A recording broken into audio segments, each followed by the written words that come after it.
Ok, abran su Biblia por favor a Hebreos capítulo 1. Y mientras ustedes abren su Biblia, yo oro una vez más y ponemos este servicio, este estudio en las manos de nuestro Señor. Padre Celestial, vamos a abrir tu palabra ahora y como siempre deseamos, Señor, que tu Espíritu Santo nos guíe a través de ella y que abra nuestro entendimiento, abra nuestra mente, nuestro corazón, Señor. Te pedimos que la luz de tu palabra ilumine nuestros ojos y podamos ver con claridad las cosas que tienes reservadas para nosotros hoy, para que podamos, una vez habiendo terminado este servicio, Señor, conocerte mejor, amarte más, servirte con más pasión y esperar con más esperanza todavía ese segundo regreso, esa segunda venida de tu Hijo Jesús. Te bendecimos entonces en el nombre de Cristo Jesús, y todos los hijos de Dios dicen amén. Muy bien, estamos en nuestra serie navideña. La serie navideña la hemos titulado en su totalidad La luz ha venido. La semana pasada, el mensaje de la semana pasada lo titulamos El resplandor, porque eso es lo que la palabra de Dios nos dice en la sección que vamos a leer ahorita. Hoy vamos a titularlo La promesa. La promesa. Porque Dios dio la promesa a su pueblo Israel de que un día iba a venir alguien, iba a venir una persona que iba a iluminarlos a ellos, pero que también iba a iluminar a todo el mundo. De hecho, si leemos el pasaje que les acabo de pedir que se vuelvan en sus Biblias, leemos ahí desde el versículo 1, en Hebreos 1, en donde dice: Dios, que muchas veces y de distintas maneras habló en otros tiempos a nuestros padres por medio de los profetas, en estos días finales nos ha hablado por medio del Hijo, a quien constituyó heredero de todo y mediante el cual hizo el universo. Él es el resplandor de la gloria de Dios. Es la imagen misma de lo que Dios es. Él es quien sustenta todas las cosas con la palabra de su poder. Después de llevar a cabo la purificación de nuestros pecados por medio de sí mismo, se sentó a la derecha de la majestad en las alturas y ha llegado a ser superior a los ángeles, pues ha recibido un nombre más sublime que el de ellos. Aquí está hablando, en resumidas cuentas, acerca del plan que Dios tuvo desde la eternidad pasada y que se va a desenvolver a través de las edades, que va a culminar en la eternidad futura, en la cual todos aquellos que han sido justificados por Cristo, en la cual todos aquellos que han sido purificados de sus pecados por medio de Él, ¿sí?, van a disfrutar un día. Qué visión tan gloriosa la que podemos tener. No tenemos ni la más mínima idea de lo que eso vaya a ser en realidad. Las imágenes que la Biblia nos da acerca del cielo, acerca de la gloria de Dios, acerca de los seres vivientes, acerca de su trono, acerca del mar de cristal, acerca de las calles de oro, acerca de todo lo que vemos en las Escrituras, nos escapa. Nuestra mente no tiene la capacidad para verlo claramente. Lo podemos comparar con cosas que tenemos aquí en la tierra, pero si el Señor Jesucristo fue hecho mucho más sublime que los ángeles, entonces quiere decir que todo lo que viene con el Señor Jesucristo para aquellos que creen en Él tiene que ser mucho más sublime que cualquier cosa que nosotros podamos ver aquí en la tierra. Estamos entonces limitados a lo que nos podemos imaginar. Ahora, hemos visto ya la semana pasada que Dios es luz y se revela a sí mismo como luz. Está en luz. Y esa luz es igual a lo que pudiéramos llamar, o lo que se llama en las Escrituras, la gloria de Dios. Hemos visto también cómo cuando el hombre desobedeció a Dios fue separado de la gloria de Dios, separándolo así de la presencia de la luz de Dios. El hombre entonces se sumió en tinieblas. Su corazón se entenebreció, se oscureció, sus ojos fueron cerrados, fueron sellados para las cosas espirituales. Y tiene que haber un nuevo nacimiento del Espíritu para que el hombre pueda de alguna manera captar las cosas gloriosas de Dios. Es solamente hasta que ese Espíritu nos da vida nueva, es solamente hasta que ese Espíritu viene y mora en nosotros, que nosotros podemos darnos cuenta de en realidad lo glorioso y magnífico que es Dios. Sí, el hombre no tenía la manera de llegar a ese punto. No era capaz de volver a la presencia de la luz de la gloria de Dios. Y Dios, en su gran amor y misericordia, se responsabilizó a sí mismo de buscar a la humanidad para redimirla de las tinieblas en las cuales se sumieron en su desobediencia y atraerlos de nuevo a la luz. ¿Sí? ¿Por qué? ¿Por qué lo hizo? Tenemos algo que ofrecerle, tenemos algo que sea digno de que el Dios Todopoderoso, Creador del universo, venga y nos busque y nos quiera poner en la luz, nos saque de las tinieblas. No, lo hizo por amor. Lo hizo por amor. Lo hizo porque de tal manera amó Dios al mundo que dio a su Hijo unigénito. ¿Sí? El amor que Dios ha tenido para con nosotros es diferente a cualquier amor que nosotros hayamos podido experimentar o podamos experimentar aquí en la tierra. Normalmente se nos da amor si nosotros damos amor primero, ¿no es cierto? Normalmente se nos responde con amor si nosotros primero mostramos amor hacia alguien. Y a veces podemos mostrar todo el amor del mundo y ni así responden con amor hacia nosotros. Pero Dios, sí, por ese gran amor que Él tuvo por su creación, por lo más grande de su creación que era el hombre, envió a su Hijo. La evangelista Juan nos dice en Juan capítulo 1, los versículos 1 al 5, en el principio ya existía la palabra estaba con Dios y Dios mismo era la palabra. En el principio la palabra estaba con Dios. Por ella fueron hechas todas las cosas, sin ella nada fue hecho de lo que ha sido hecho. En ella estaba la vida y la vida era la luz de la humanidad. La luz resplandece en las tinieblas y las tinieblas no prevalecieron contra ella. Versículo 9 dice, la palabra, la luz verdadera, la que alumbra a toda la humanidad, venía a este mundo. Dios estaba a través de Jesucristo haciendo brillar la luz más refulgente que pudiera hacer brillar, ¿sí?, dentro del ámbito espiritual, para que los hombres pudieran ver esa luz y volverse a la luz. Pudieran ver esa luz y hacerse a la luz. Pero hasta que la luz vino al mundo, esa luz no podía brillar en los ojos del hombre. Dios se manifiesta de muchas maneras. Pablo nos dice en Romanos que se manifiesta a través de su creación. Pablo nos dice en Romanos que Él nos muestra su poder y su deidad a través de las cosas que ha creado. Pero el hombre necesitaba una luz todavía más clara y necesita una luz todavía más clara. Ahora, el Señor, desde tiempos antiguos, de hecho desde casi la fundación del mundo, sabiendo lo que iba a hacer el hombre, Dios ya había elaborado un plan a través del cual Él iba a poder llevar esa luz. Y esa luz fue presentada a los hombres desde el principio por medio de las profecías. Por eso ahí en Hebreos 1:1 de nuevo, Dios muchas veces y de distintas maneras habló en otros tiempos a nuestros padres por medio de ¿quién? De los profetas. Ese es el método que Dios usaba para hablar a los hombres. Ese es el método que Él usó para hablar a los patriarcas de Israel. Y ese es el método que Él usó desde la antigüedad para hablarnos a nosotros.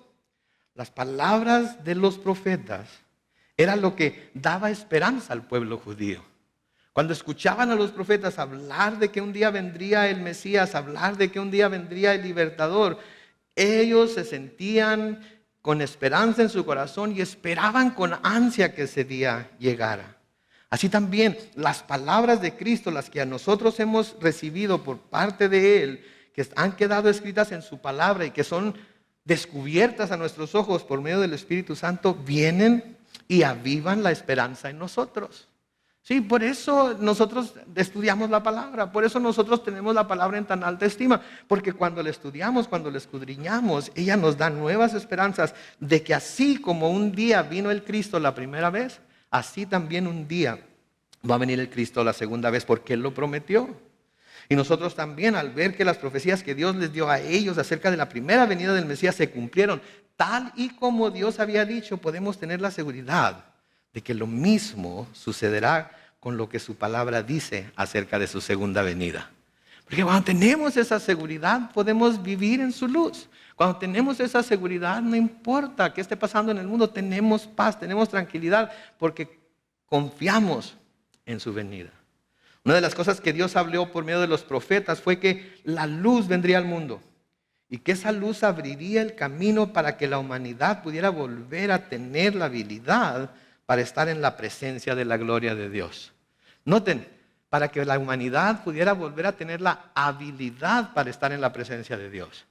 Si nosotros quisiéramos estar en la presencia de Dios ahorita, su gloria, ¿sí?, su poder, su refulgencia, su resplandor, su luz, nos fulminaría a cada uno de nosotros. Pero Jesús vino para que nosotros pudiéramos un día tener la esperanza de ser resucitados en un nuevo cuerpo, en un cuerpo glorificado, que de alguna manera en la que yo no les puedo explicar, pero ustedes se lo pueden imaginar, vamos a tener la habilidad para estar en esa presencia en la cual ahora no vamos a poder estar y vamos a poder absorber toda esa luz. Piensen en eso, por favor. Piensen en eso. Va a llegar el día en el que nuestro cuerpo va a ser transformado y que nuestra humanidad va a ser cambiada a ser igual a la de Jesucristo ahorita, y vamos a poder estar en la misma presencia de Dios. Y aquella luz que en un momento dado nos hubiera podido fulminar, hubiera podido destruirnos, nos hubiera matado inmediatamente, ahora esa presencia va a poder ser absorbida por nuestros cuerpos glorificados. Eso me asombra a mí, me espanta hasta cierto punto. Sí, me espanta hasta cierto punto el pensar que va a llegar un día en el que voy a poder estar en la misma presencia de Dios y yo como si nada. Bien tranquilo. Es como cuando nos quieren meter al mar la primera vez. Me acuerdo la primera vez que mi papá me quiso meter al mar. Me tuvo que obligar a meterme al mar. Cada vez que me quería meter al agua, yo corría y él corría detrás de mí hasta que una vez me alcanzó, me echó sobre su hombro, me metió hasta donde él todavía podía tocar, pero sabía que yo no podía tocar y me soltó. Qué malo mi papá, ¿verdad? En estos días lo llamarían abuso, ¿verdad? De niños. Pero en ese día lo que estaba haciendo, lo estaba haciendo por mi bien. Quería que yo aprendiera a nadar. Y cuando andaba pataleando y él me agarraba y me levantaba. Aquí estoy. Y luego me aventaba otra vez. Y a patalear. Aquí estoy. Y cada vez que me aventaba más afuera, más afuera, más afuera. Y cuando supo que podía poner los pies sobre la arena, me dijo, párate. Puedes estar parado ahí, no te va a pasar nada. Y cuando puse los pies sobre la arena, ¡hey! Es cierto, no me va a pasar nada. Y de ese momento y hasta ahora, no le tengo temor al mar. Puedo ir y meterme, nomás que el agua no esté muy fría, puedo ir y meterme y disfrutar de eso. Eso es lo mismo que Dios ha hecho con nosotros. ¿Sí? Con Jesucristo Él nos ha invitado a que lo sigamos a lo hondo. Y a veces, como que nos suelta y empezamos a patalear, ¿verdad? Y empezamos a manotear, ¿verdad? Y luego cuando ya tenemos lo suficiente nos agarra otra vez y nos levanta. Y luego nos empuja un poquito más, pero nos vuelve a soltar. Y otra vez empezamos. Y luego llega el momento en el que ya estamos en donde podemos tocar el fondo y nos dice, párate, está bien, no te va a pasar nada. Y nos paramos y, es cierto, es cierto. ¿Sí? Un día vamos a poder estar en las profundidades de la luz del Dios eterno y no vamos a tener nada que temer. No vamos a tener ningún temor porque eso es lo que Dios ha hecho por nosotros. Ahora, como les dije desde el principio, Dios fue el primero que habló acerca de aquel que vendría para destruir las obras del diablo, las obras que Satanás había llevado a cabo al engañar al hombre, ¿sí? Al engañar a la mujer y el hombre hacerle caso a su mujer. Dios iba a enviar a alguien que iba a destruir esas obras. Y lo tenemos desde el principio, Génesis 3. Los versículos 14 y 15, que se considera la primera profecía acerca de la venida del Mesías, dice, Dios el Señor dijo entonces a la serpiente, por esto que has hecho, maldita seas entre todas las bestias y entre todos los animales del campo, te arrastrarás sobre tu vientre y polvo comerás todos los días de tu vida. Versículo 15 dice, yo pondré enemistad entre la mujer y tú, y entre su descendencia y tu descendencia. Ella te herirá en la cabeza y tú le herirás en el talón o en el calcañar, dice la Reina Valera 60. Entonces, desde el principio, Dios aquí está hablando de alguien que iba a venir a acabar con las obras del diablo, de alguien que iba a venir a llevar a cabo lo contrario a lo que Satanás hizo cuando engañó a Eva, y Adán también hizo caso y entraron en pecado, cayeron en pecado y sus corazones fueron entenebrecidos. De hecho, el apóstol Juan escribe en primera de Juan, capítulo 3, el versículo 8, la segunda parte del versículo, dice, por esto se ha manifestado el Hijo de Dios. ¿Para qué? Para deshacer las obras del diablo. Esa es una de las razones por las que vino nuestro Señor Jesucristo, para deshacer las obras del diablo, para hacer lo contrario a lo que el diablo quería hacer, para hacer lo contrario a lo que el diablo quiere hacer todavía. El diablo quiere que todos ustedes, yo incluido, nuestros hijos, nuestros nietos si los tenemos, toda nuestra familia, quiere que todos nos vayamos al infierno con Él y pasemos ahí una eternidad de condenación. Pero el Señor Jesucristo vino para deshacer esas obras de Satanás. Y ahora en Él no tenemos nosotros que temer de irnos al infierno si estamos en Jesucristo. Ahora, este pasaje en Génesis también nos habla de que el Mesías tendría que ser 100% humano para pagar por el pecado de la humanidad. ¿Sí?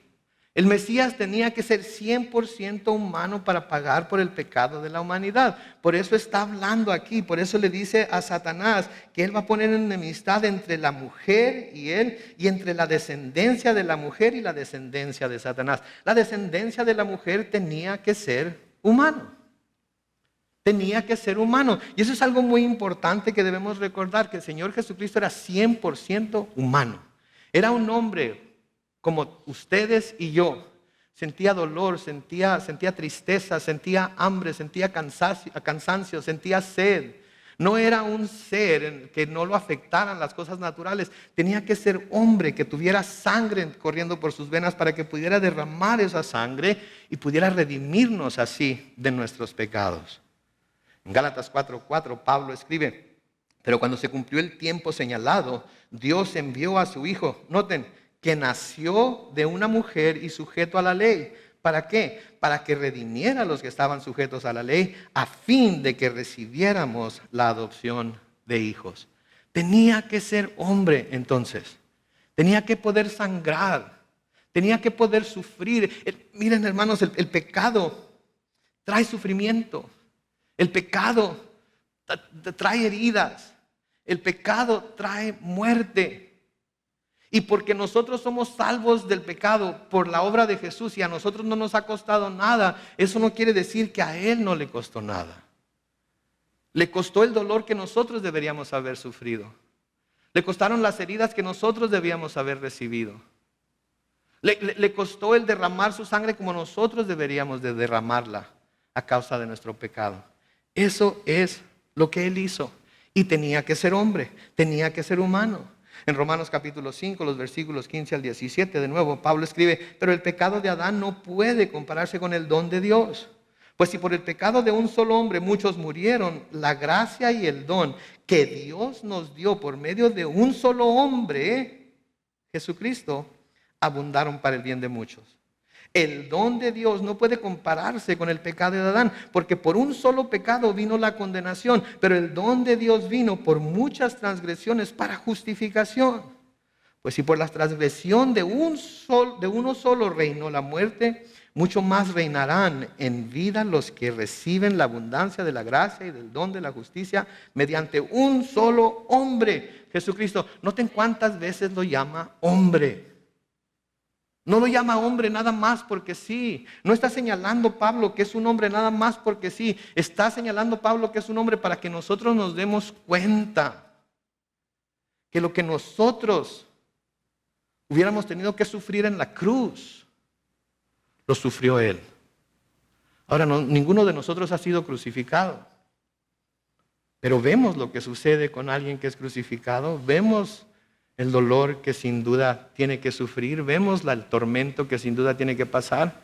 Y tenemos que pensar, eso mismo hubiera tenido que pasar yo si Jesús no lo hubiera hecho por mí.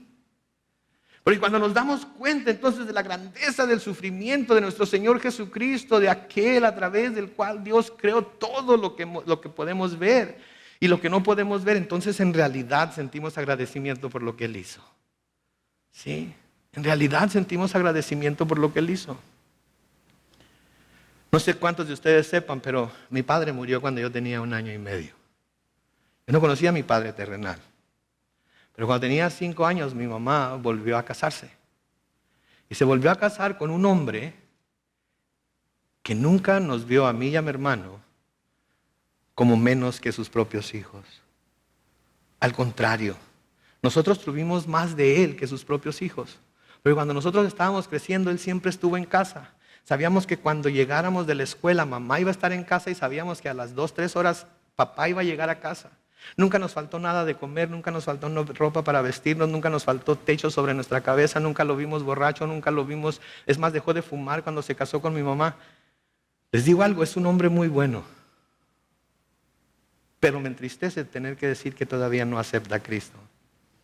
Pero es un hombre muy bueno. Y cuando yo veo atrás mi vida, yo me doy cuenta de que Dios sabía lo que estaba haciendo cuando me lo dio por padre. Porque también fue un hombre muy duro. ¿Sí? Creo que todavía tengo alguna marca por acá en las piernas. Si lo busco bien, estoy seguro que lo puedo encontrar. Nunca Él renegó de tener que suplir para nosotros lo que necesitábamos. Yo lo amo más de lo que muchos hijos aman a sus padres biológicos. Porque sé lo que tuvo que pasar, sé lo que tuvo que hacer para poder amarme de la forma en la que me amó. Y estoy eternamente agradecido con Él. Y saben que yo ya le he dicho que lo amo. Sus propios hijos no se lo han dicho todavía. Y eso es lo que nosotros debemos de darnos cuenta con nuestro Señor Jesucristo. Que Él no tenía por qué venir y salvarnos de las tinieblas. Él no tenía por qué venir y salvarnos de la oscuridad. Él no tenía por qué venir y salvarnos de las consecuencias del pecado. Pero lo hizo. Lo hizo, Dios lo hizo mediante este hombre que es Jesucristo. Entonces Dios nos profetiza que iba a venir de la mujer, que iba a ser hombre, que iba a venir a pagar por nuestros pecados. En Deuteronomio se nos dice que el Mesías sería un profeta como Moisés. Un profeta como Moisés. Deuteronomio capítulo 18, versículo 15 dice: el Señor tu Dios hará que surja en medio de ti, de entre tus hermanos, un profeta como yo. Hablando Moisés aquí al pueblo de Israel. Y luego noten que dice: a él deberán escuchar. En el versículo 19 de ese mismo capítulo 18 de Deuteronomio dice: pero yo le pediré cuentas a todo al que no entienda las palabras que ese profeta proclame en mi nombre. Aquí Moisés estaba hablando acerca de Jesucristo, de ese hombre que un día iba a venir y que iba a proclamar la palabra de Dios. Y luego Dios dice a través de Moisés que Él va a pedir cuentas a todo aquel que no entienda las palabras de ese profeta que va a proclamar su nombre, que es Jesús. ¿Se acuerdan lo que sucede en el Evangelio según San Juan? Después de que el Señor alimenta a los 5,000. En Juan capítulo 6 y el versículo 14 dice: al ver a aquellos hombres la señal que Jesús había hecho, dijeron: verdaderamente, este es el profeta que había de venir al mundo. Noten, la luz de Dios brillando sobre los ojos de los judíos para que supieran que este era el hombre del cual había hablado Moisés tantos años antes. El mismo apóstol Juan en Juan capítulo 1, pero los versículos 43 al 45 dice: al día siguiente Jesús quiso ir a Galilea y halló a Felipe y le dijo: sígueme. Felipe era de Betsaida, la ciudad de Andrés y Pedro. Y Felipe halló a Natanael y le dijo: hemos hallado a aquel de quien escribió Moisés en la ley y también los profetas, a Jesús, el hijo de José de Nazaret. Lo estaban reconociendo, la luz de Dios estaba brillando sobre ellos, estaban recibiendo ciertos puntos de luz que les estaban abriendo los ojos a reconocer lo que Jesús era, a reconocer lo que había venido a hacer. ¿Se acuerdan lo que dijo Natanael cuando se le dijo que era hijo de José de Nazaret? ¿Se acuerdan lo que dijo? ¿De Nazaret puede salir algo bueno? ¿Se fijan? La luz luchando contra las tinieblas.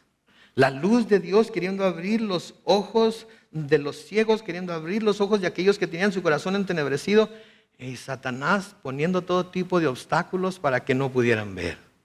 Satanás de alguna manera tratando de velar sus ojos para que no lo pudieran ver.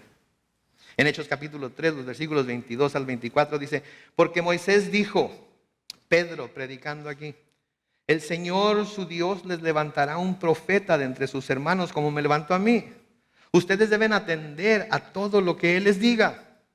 Todo aquel que no escuche a ese profeta será eliminado del pueblo.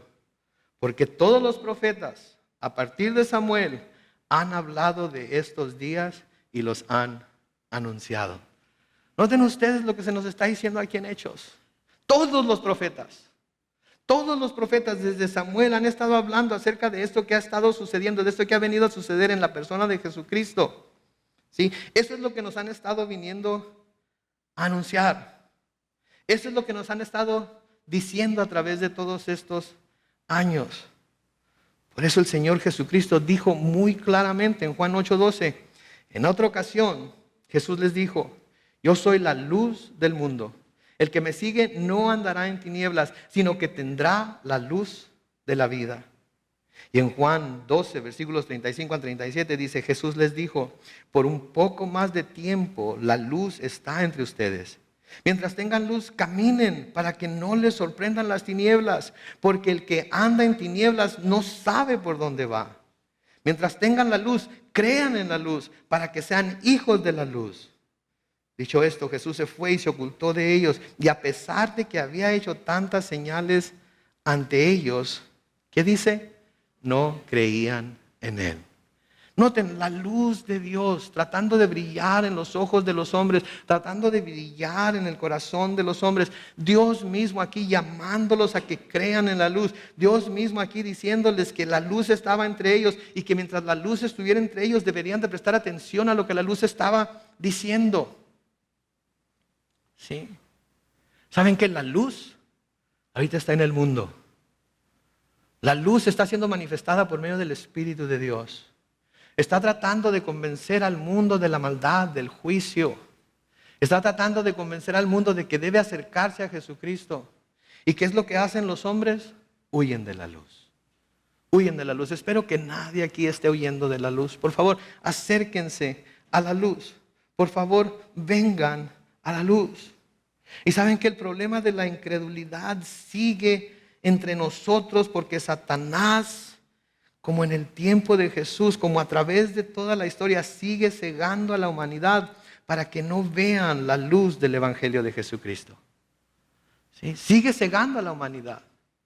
Muchos cristianos ven todavía con un ojo nada más. Con ojos entreabiertos, entreabiertos y cerrados. Ven a veces con claridad, a veces no lo ven tan claro. Y cuando no lo ven tan claro, como que deciden que no es lo que ellos quieren seguir, que como que deciden que a lo mejor no es la luz y se apartan. ¿Por qué?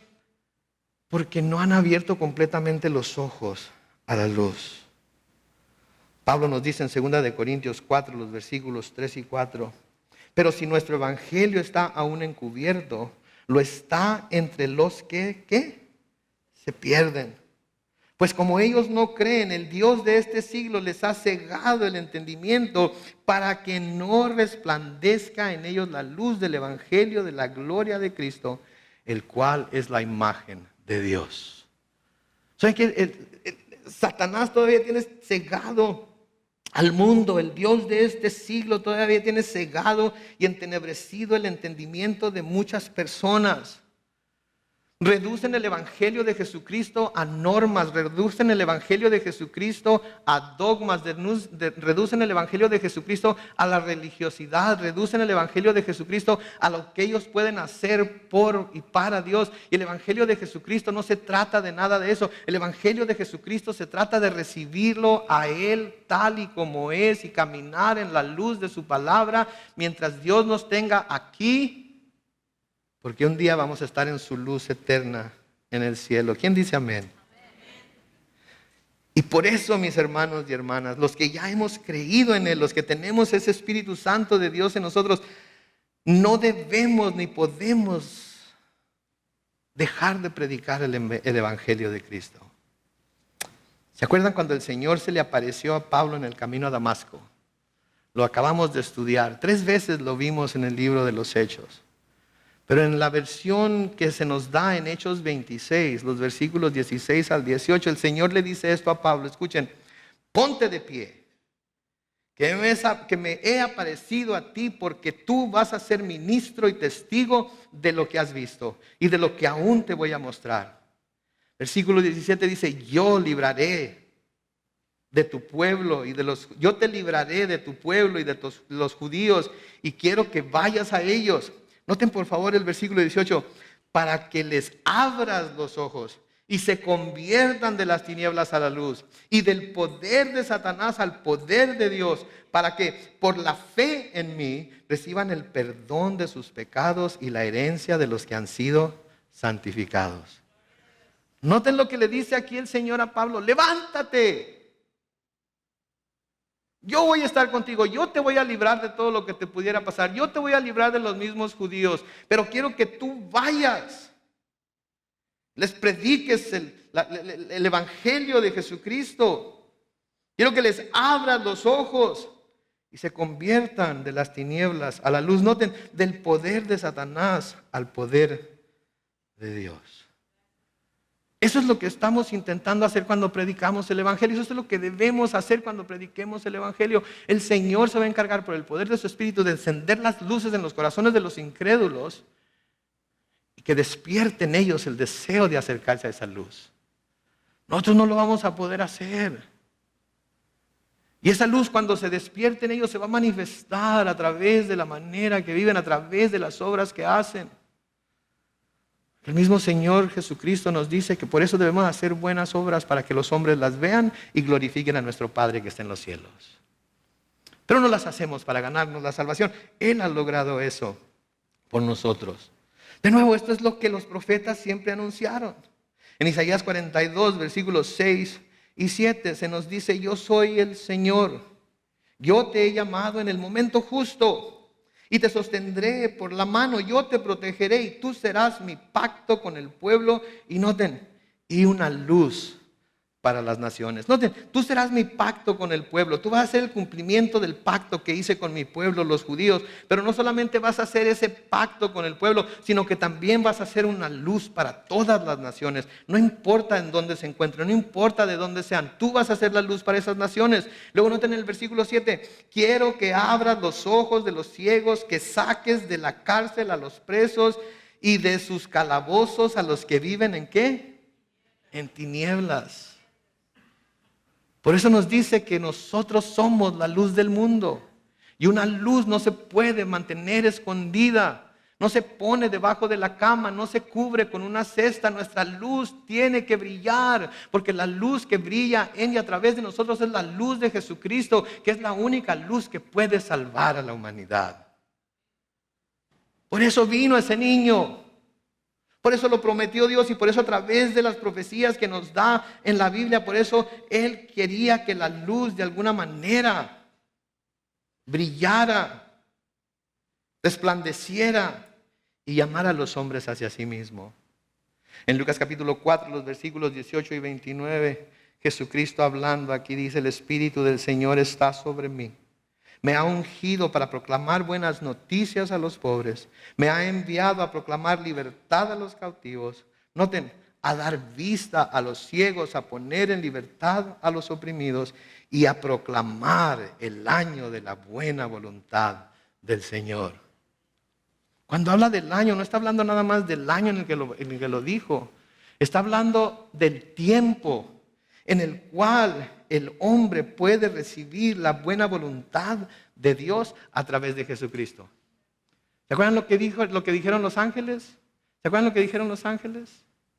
¿Sí? Buena voluntad a los hombres en la tierra. Era lo que trajo Jesús consigo. Es el don que trajo la buena voluntad de Dios. Cuando alguien nos muestra buena voluntad, aun cuando no lo merecemos, nos extrañamos, ¿no es cierto? ¿Y ahora qué trae? ¿Qué le picó? ¿Qué quedará? A veces cometemos esos errores con nuestros hijos, ¿no es cierto? Vienen y nos abrazan y nos besan y nos papi, mami. ¿Qué quieres? ¿A dónde quieres ir? ¿Qué quieres que te compre? Nos asombramos. De igual manera debemos asombrarnos de que un Dios tan perfecto, tan bueno, tan justo, tan santo, siga mostrando buena voluntad a estos terrones que nosotros somos. Que siga mostrándonos esa buena voluntad, que siga teniendo paciencia para con nosotros, que siga llamándonos con lazos de amor a que nos acerquemos a esa luz admirable de la que nos habla Pedro, a esa luz inaccesible de la que nos hablan las Escrituras, la cual un día vamos a tener acceso. ¿Sí? Eso es algo que nos debe de sorprender, que nos debe llenar el corazón de gratitud, y no solamente de gratitud, sino también de esperanza. Ahora, ustedes saben que el Antiguo Testamento está lleno de profecías acerca de la venida de Jesucristo. De hecho, podemos contar cuando menos 332 profecías en el Antiguo Testamento que fueron cumplidas literalmente por la persona de Jesucristo. 332. Me puse a pensar, ¿cuántas de esas quiero cubrir el domingo en la mañana? Y yo pensé, todas. Porque todas tienen un mensaje grandioso acerca de quién es Dios y cómo Él preparó a la humanidad para la venida de su Hijo. Pero obviamente estaríamos aquí hasta la venida de Jesucristo, que no estaría nada de mal. Nada más mandamos a alguien que va y nos traiga tacos y aquí nos amanecemos. Amén. Pero no se puede, es demasiado largo el estudio, sería demasiado largo. Pero el Antiguo Testamento llegó a su fin. ¿Sí? El Antiguo Testamento llegó a su fin y las profecías que hablaban de Jesucristo también se dieron las últimas profecías y ya lo único que quedó fue esperar su regreso. Curiosamente, escuchen esto, curiosamente la última profecía que leemos en las Escrituras que tiene algo que ver con la primera venida de Jesucristo, ni siquiera lo menciona. De hecho, nada más habla de lo que iba a suceder antes de su venida, antes de su nacimiento, pero a él no lo menciona para nada. ¿Sí? Es la última parte del Antiguo Testamento, son los últimos, de hecho, versículos del Antiguo Testamento. Y habla acerca de lo que iba a estar sucediendo o de lo que iba a suceder antes de su venida, pero no lo menciona. Malaquías capítulo 4, los versículos 4 al 6 se nos dice: acuérdense de la ley de mi siervo Moisés, a quien en Horeb le di ordenanzas y leyes para todo Israel. Versículo 5 dice: tomen en cuenta que antes de que llegue el día grande y terrible del Señor, y cuando habla del día grande y terrible del Señor, ese es el día final, en donde Dios va a lidiar con la humanidad, en donde Dios va a lidiar con todos los malvados, y los que no se encuentren en Cristo van a ser echados al infierno. Pero noten, antes de que llegue ese día, el profeta dice: yo les enviaré, ¿a quién? Al profeta Elías. Y él hará que el corazón de los padres se vuelva hacia los hijos y que el corazón de los hijos se vuelva hacia los padres. Noten lo que dice ahí en la última parte de este versículo: para que yo no venga a destruir la tierra por completo. Noten el Señor de nuevo dando luz aquí, brillando su luz aquí a lo que iba a suceder. Cómo iba a venir Elías, cómo iba a volver los corazones de los padres hacia los hijos y de los hijos hacia los padres. Cómo iba a venir a tratar de persuadir a los hombres, de hablarles a los hombres, de que si no se arrepentían, de que si no se rendían ante Dios, de que si no le daban a Él la gloria, Él iba a venir e iba a destruir la tierra por completo. Es digno de prestar atención. Es digno de que lo veamos y lo veamos con temor y temblor en nuestros corazones. Y de que nos escudriñemos nosotros mismos y que veamos si estamos en la verdad de la luz del Señor o si estamos engañándonos nosotros mismos, si nuestros ojos todavía están velados, si el Dios de este siglo todavía tiene nuestros ojos en la oscuridad. En Mateo, capítulo 11, los versículos 13 y 14, lean conmigo. Y todos los profetas y la ley profetizaron, ¿hasta qué? Hasta Juan el Bautista. Si quieren recibirlo, ¿qué dice ahí? Él es Elías, el que había de venir.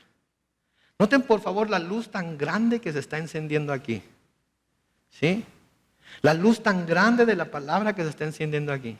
El profeta Malaquías, 400 años antes, dijo: va a venir uno, va a venir alguien antes de que llegue ese grande y terrible día del Señor. Va a venir alguien que va a venir en la forma de Elías. Y él hará que el corazón de los padres se vuelva hacia los hijos y el corazón de los hijos se vuelva hacia los padres para que yo, dice el Señor, no venga a destruir la tierra por completo. Mateo nos dice que Juan el Bautista era ese Elías. Que Juan el Bautista era el que vino anunciando, de nuevo haciendo brillar la luz de Dios sobre el hecho de que la llegada de ese profeta, la llegada de ese hombre, la llegada del Mesías, estaba ahí. Era el tiempo. ¿Sí? Y una vez que Jesús cumplió con su misión, una vez que Jesús murió en la cruz, resucitó de entre los muertos y ascendió al cielo, empieza el conteo regresivo hacia el día grande y terrible del Señor. Eso es tremendo. Porque Dios nos está entonces advirtiendo aquí que ese día está por llegar. Y así como nos dijo en las Escrituras que el Cristo iba a venir en cierto tiempo, iba a venir de cierta forma a través de las 322 profecías que les mencioné, así también Dios nos está diciendo que Elías ya vino, que el profeta que se estaba esperando ya vino, que era Jesús, y que ahora lo único que queda por cumplirse en el calendario profético de Dios es que ese grande día terrible del Señor se desate. Pregunto yo, ¿están listos? La luz del Altísimo, la luz de la gloria de Dios ha brillado sobre sus ojos y corazones. ¿Están seguros que se encuentran en esa luz? ¿Están seguros que están caminando en esa luz? Porque ese día viene, ese día se acerca.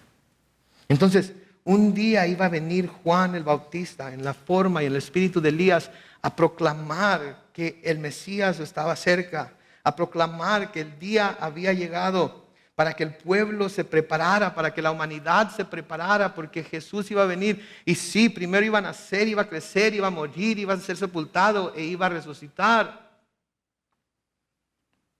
Pero iba a traer también el tiempo en el cual el día terrible del Señor iba a empezar a esperarse. Estamos en la cuenta regresiva ahorita. De acuerdo a las señales, no falta mucho tiempo para que el Señor venga por su iglesia y ese día sea desatado sobre la tierra. ¿Se acuerdan lo que el padre de Juan el Bautista profetizó cuando llevó a su hijo a ser circuncidado en el templo? ¿Se acuerdan lo que dijo? En Lucas capítulo 1, los versículos 76 al 79, Zacarías, el padre de Juan el Bautista, le dice: y a ti, niño, te llamarán profeta del Altísimo, porque irás precediendo al Señor para preparar sus caminos. Darás a conocer a su pueblo la salvación y el perdón de sus pecados, por la entrañable misericordia de nuestro Dios. Noten las siguientes palabras: la aurora, o el amanecer, o la salida del sol, pueden ponerle como quiera, nos visitó desde lo alto. Versículo 79, ¿para qué? Para alumbrar a los que viven en tinieblas y en medio de sombras de muerte, para encaminarnos ¿a qué?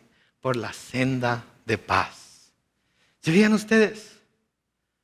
¿Se fijan ustedes la profecía que el mismo padre de Juan el Bautista dio acerca de lo que él iba a hacer y lo que esto iba a producir? Iba a producir una aurora, iba a producir un amanecer, iba a producir una salida del sol, con la visita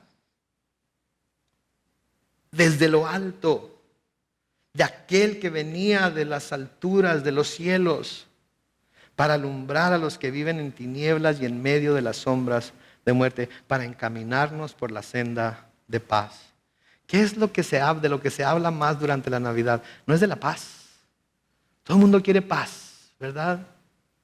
Y hasta donde hay guerras, dejan de luchar cuando menos por 2 o 3 días para que los que celebran la Navidad la celebren. ¿Por qué?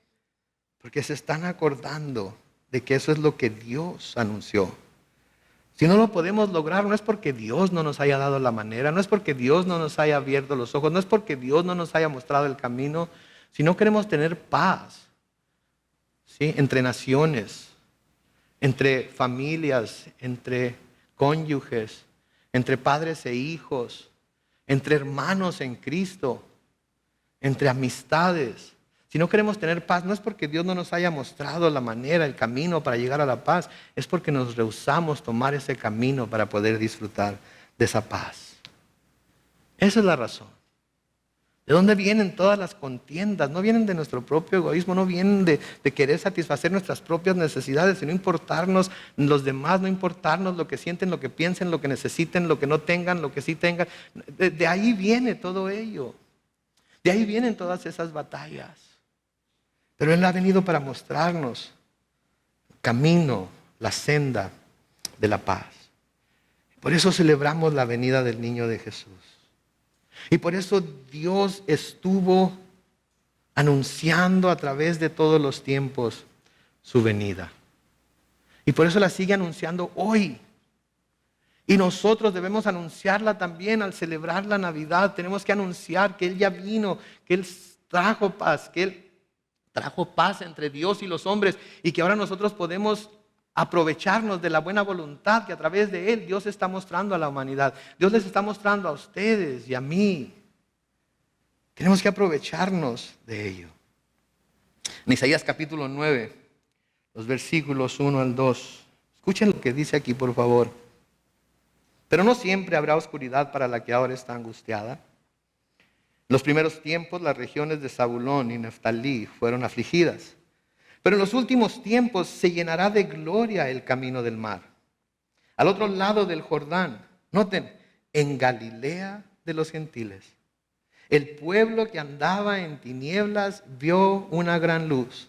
Sí, la luz resplandeció para los que vivían en un país de sombras de muerte. Mateo 4, versículos 12 al 16. Nos dicen que el cumplimiento de estas palabras que Dios le dio al profeta Isaías se encuentran en la persona de Jesucristo. Se encuentran en la persona de Jesucristo. En el mismo capítulo 9, los versículos 6 y 7 de Isaías, sigue diciendo, porque un niño nos ha nacido, un hijo nos ha sido concedido.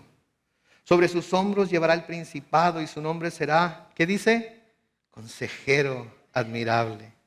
¿Será qué? Dios fuerte. ¿Será qué? Padre eterno.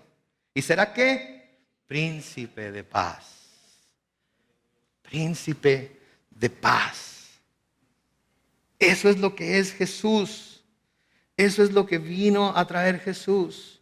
Versículo 7 de Isaías 9 sigue diciendo, la extensión de su imperio y la paz en él no tendrán ¿qué? Límite. Reinará sobre el trono de David y sobre su reino y lo afirmará y confirmará ¿en qué? En la justicia y el derecho desde ahora y para siempre. Esto lo hará el celo del Señor de los ejércitos. ¿No ese es el tipo de mundo en el que queremos vivir? ¿No ese es el tipo de mundo en el que anhelamos vivir? Solamente Jesús lo puede traer. Solamente Jesús lo puede proveer. El otro día alguien escribió un comentario en uno de los videos que pusimos en YouTube de un hermano, se llama Gonzalo.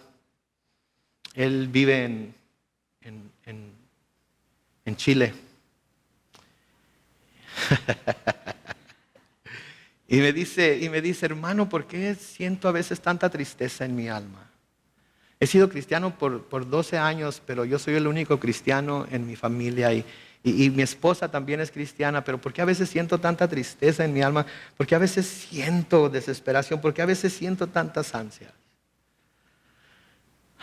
Y le dije, ¿sabe qué? Hermano, la razón por la que siente esa tristeza, la razón por la que siente esas ansias, es porque usted ha nacido de nuevo. Usted tiene el Espíritu de Dios en su corazón. Y el Espíritu de Dios anhela estar en la presencia de Dios.